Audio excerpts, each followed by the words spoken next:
Hi guys, welcome to Dollar Builders. I'm Liz and I'm really glad you're here.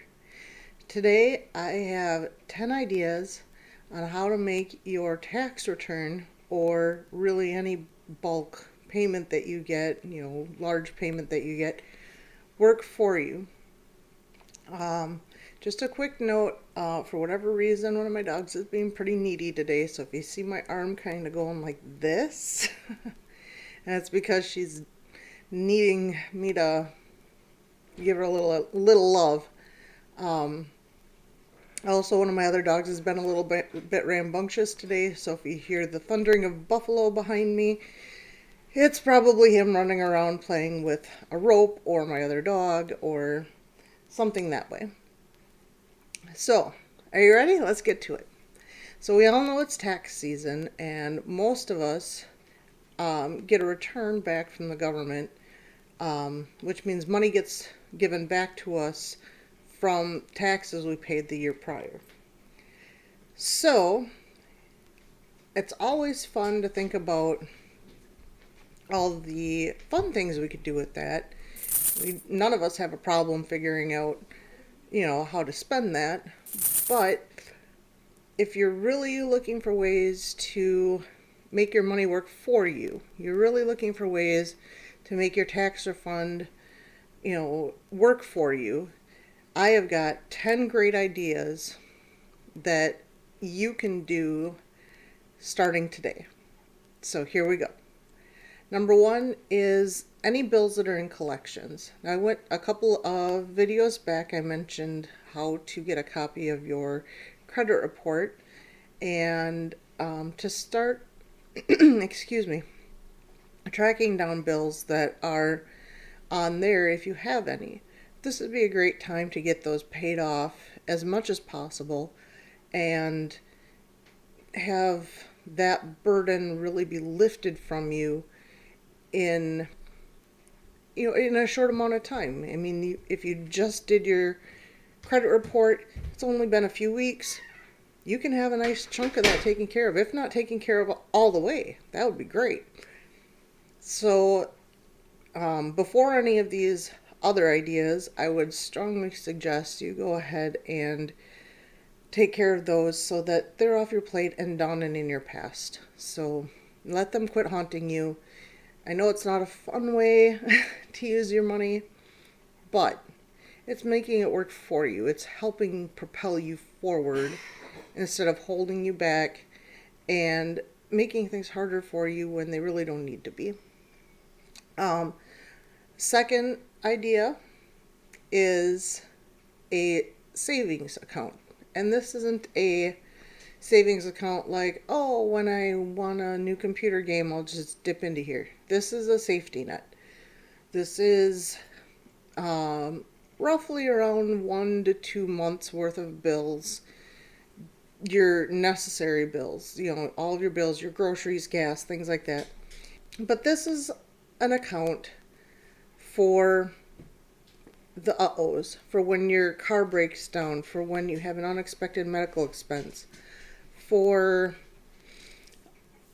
the stuff that there's no way you could have ever predicted was going to happen. If you need a new lawnmower, if you go to start your lawnmower this spring because it's coming, you go to start your lawnmower and all of a sudden it doesn't work, and you bring it somewhere to get fixed, or you need the parts to fix it, and you find out it absolutely cannot be fixed anymore. Things like that. Sorry, I've got my notes over here. So you are not working life without a safety net. This is your safety net. So when those stumbling blocks come up, you're covered. Third is a large payment on a large debt, or getting a bunch of small debts taken care of. Maybe you've only got a few $100s on a couple of credit cards. Get those gone. If at all possible, get as many of those gone as you can. Or if you have $5,000 on a credit card that you still owe, pay off as much of that as you can. So that way it's gone this year. You can have that gone, and it's one less bill you have to think about And that's extra money you can put towards something else, whether it's another, excuse me, another debt, or put it towards a savings account, or something else you've been working on. That money is yours again. It's not that debt's money, it's yours, and you get to use it any way you see fit after that. So give yourself a jump start. Give yourself the permission to really make this money work for you and put it towards a large debt, or get a bunch of small ones paid off, or both. If you've got enough, go for it. That would be awesome. So that would be excuse me, amazing for you. And I really hope that you're able to make that choice and give yourself permission to do that, because it is a really good feeling when you get something paid off and all of a sudden this extra $50 or this extra $100 a month or a check is yours again. Number 4 is a bulk payment on bills. So what I mean by that is maybe calling your utility company or your car insurance company or internet or cell phone company, asking them if you can pay for the entire month, or I'm sorry, not the month, the entire year. When you get your tax returns, get that whole year taken care of instead of going month to month to month to month. Get that whole year taken care of. Maybe it's your trash. That's another one that people pay for, that I know of, for the whole year.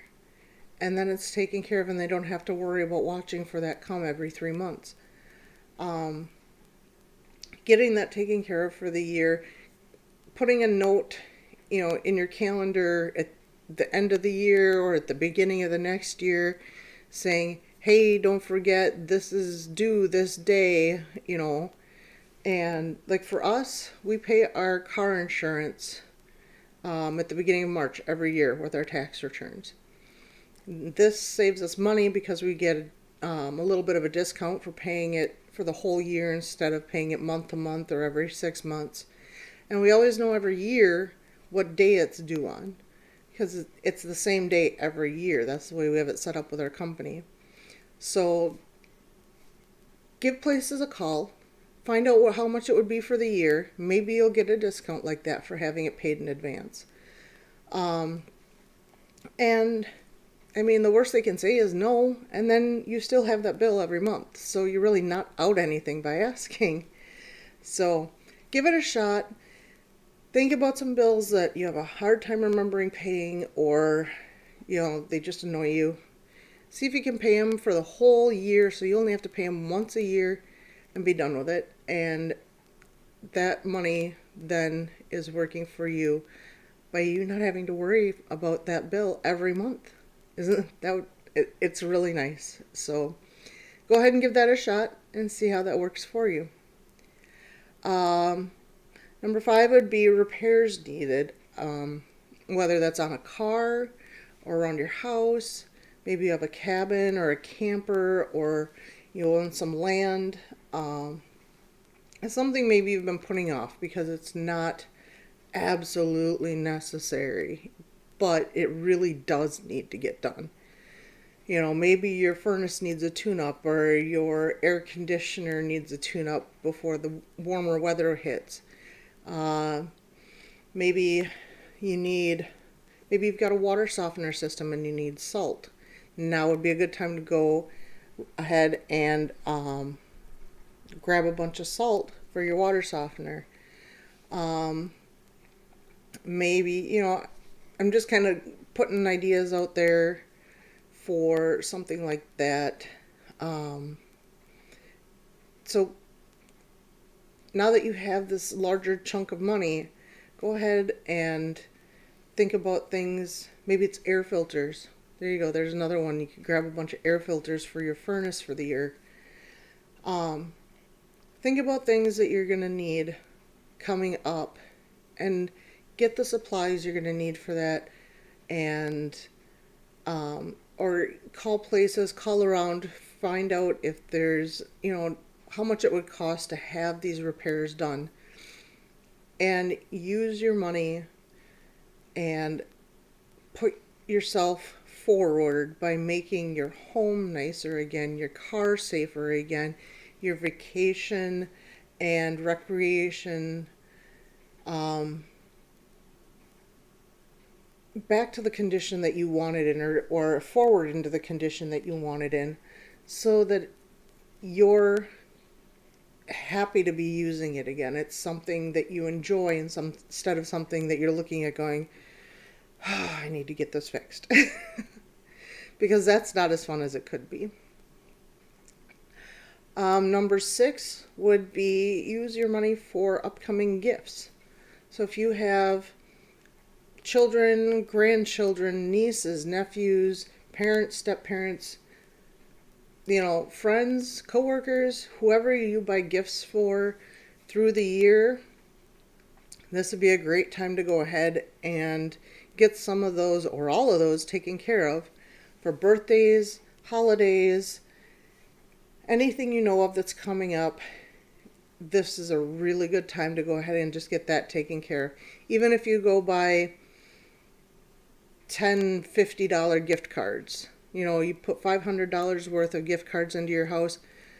Someone's birthday's coming up. You grab a card off the pile, stick it in a birthday card, and you're done. How nice is that? Nobody does not like gas when they're running a car right now. Gas is a little on the spendy side. $25, whatever your budget is, that is a great gift, because that is 1 week. You do not have to shell out money for gas. Obviously, if you've got little kids, grabbing them a few little toys here and there for birthdays or Christmas, things like that.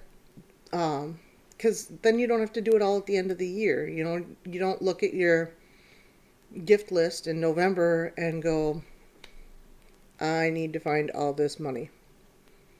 No, it's done. It's such a nice feeling to know that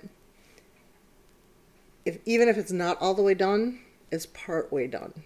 And you don't have far to go to the finish line anymore. So go ahead, get started on those gifts. Be creative, have fun, and help use that tax return to help get you ahead for holidays and birthdays. Number 7 is buy needs ahead. These would be things like food that you use, maybe spaghetti sauce or, excuse me, canned goods that you use regularly, frozen goods that you use regularly, things that can be stored easily. Peanut butter is another one. If you go through a lot of peanut butter or something that way, things that can be stored, frozen easily, that you can remember that they're there, and you use regularly. So if you don't use salad dressing all that often, don't go out and buy a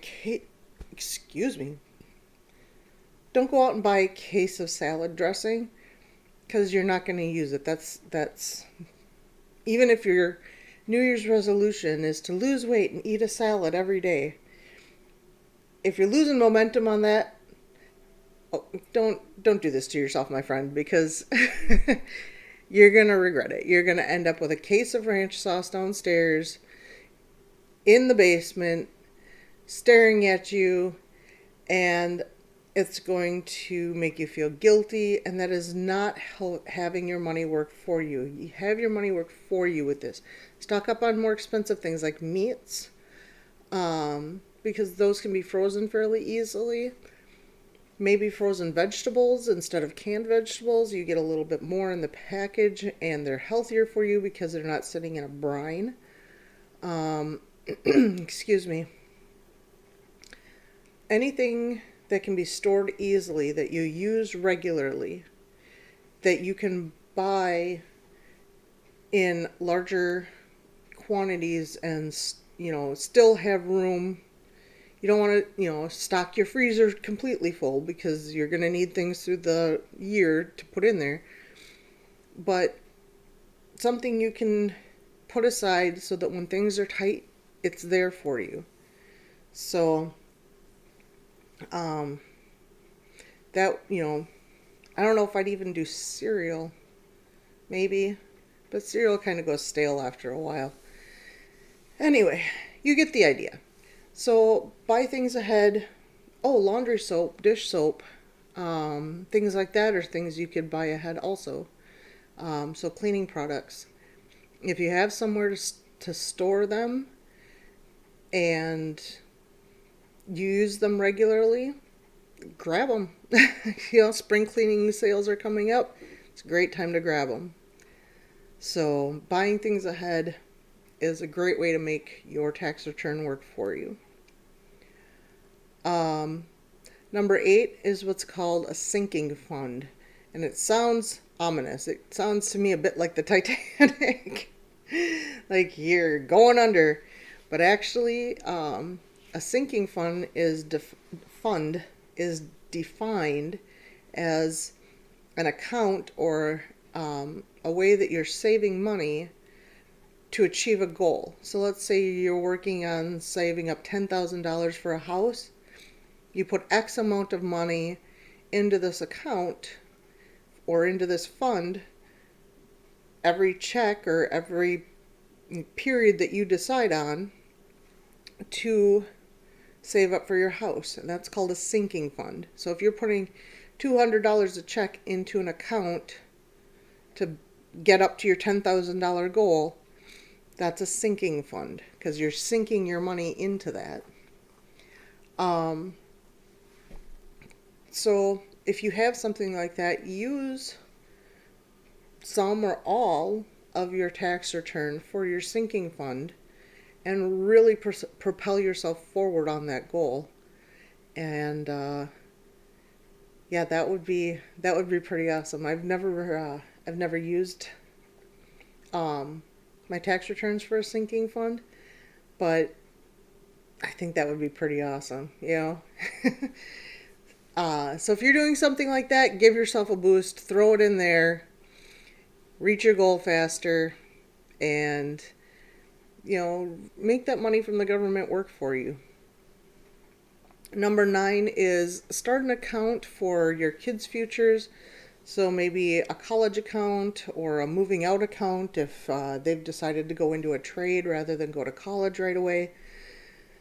Or a fur baby account where you put money into an account for when your animals are sick. So all of a sudden you don't have to worry about where to get the money to get your dog or your cat vaccinated. That money is already available to you because it's in this account for their needs. So I know there's different, animal insurances and stuff like that. I don't know what those cost or what they entail. But if you put part of your tax return or part of any bulk payment you get into this account and your animal or your child has something come up in the future, that money is there. So give that some thought. I know we have money set aside for our kids for when they come up to doing things, and it's a nice gift to them.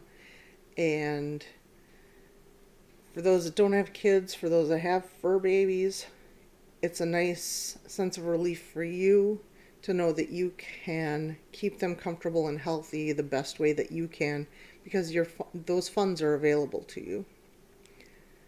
And number 10, donate it. Donate part of it to a cause that means a lot to you. I know people that donate to Ronald McDonald House because it was a service they used when their kids were not well and they were too young to be left alone without a parent.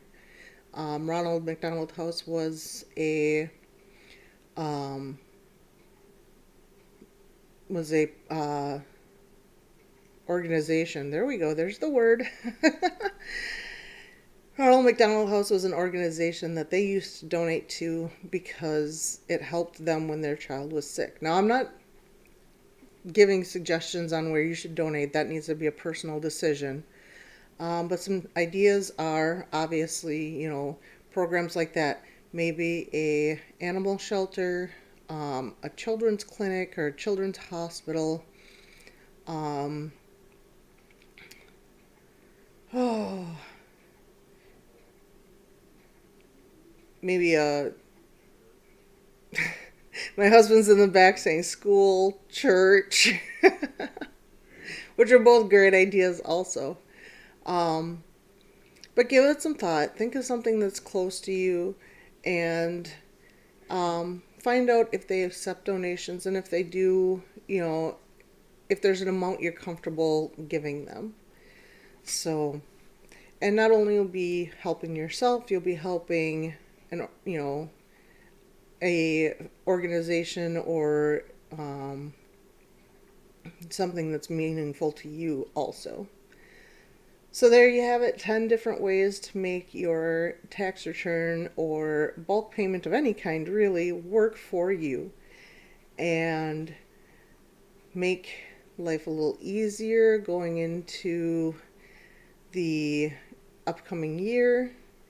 Maybe get rid of a few bills that you don't like paying every month or every few months,